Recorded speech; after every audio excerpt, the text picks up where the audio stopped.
Have you ever worked hard, really hard, and still felt like nothing was changing?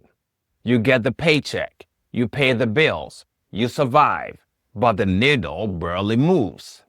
Jim Rohn, one of the most grounded teachers on personal development who ever lived, said something that stops a lot of people cold in their tracks when they first hear it. He said, if you work hard on your job, you can make a living.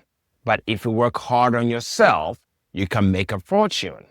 And I don't just mean money, a fortune in peace, in freedom, in clarity, in how you actually experience your life. Most people pour 40 hours a week into improving their company, their output, their boss's opinion of them. But they spend 0 hours improving their own mind, their emotional regulation, their skills, their inner state. We think success is something we chase. But if you chase it, it stays one step ahead of you. Success is something you attract. You attract it by becoming attractive. If you want more than you currently have, you have to become more than you currently are.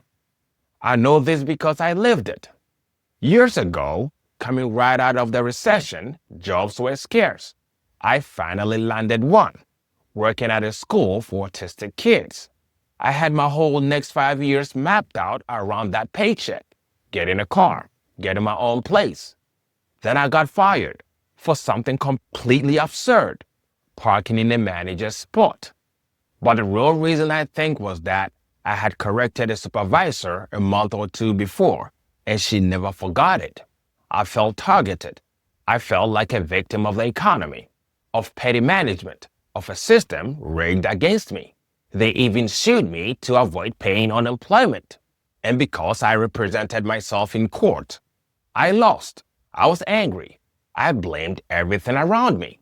But right around that time, a colleague introduced me to a YouTube clip, "The Strangest Secret" by Earl Nightingale. That audio hit me differently. It made me realize I was letting everything outside of me dictate everything inside of me. I decided I wasn't going to stay a victim. I started listening to Jim Rohn, Les Brown, personal development teachers who told me the truth I didn't want to hear. I sat down and taught myself how to code, later enrolled in a boot camp.